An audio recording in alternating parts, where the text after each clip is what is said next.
કે ભગવાન મારું મન જાણે છે કે એ સાલી જોડે આટલા વર્ષ કેવી રીતે કાઢ્યા.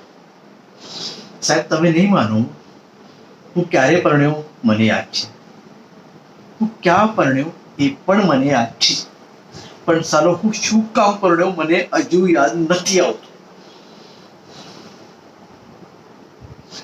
આજ પર તો મારા મનમાં આ વિચાર આવે છે કે માનતીએ તો સાલા 4-5 જણા જોડે લગ્ન કરવા જરૂરી હતી,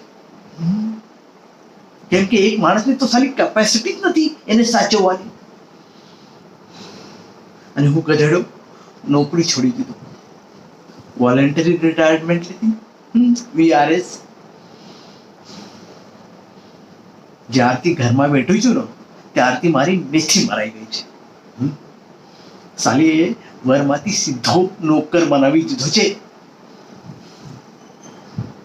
એ નોકર છે ને અમારો, એની જોડે તો બરાબર પ્રેમથી હસી હસીને વાતો કરે અને મને આખો દિવસ દપડાવ્યા કરે.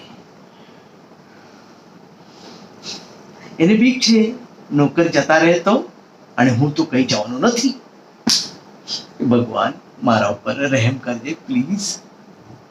એ માલતીના મગજમાં કઈ તો પ્રકાર નાખ, એનું હું વર છું, નોકર નથી, પ્લીઝ.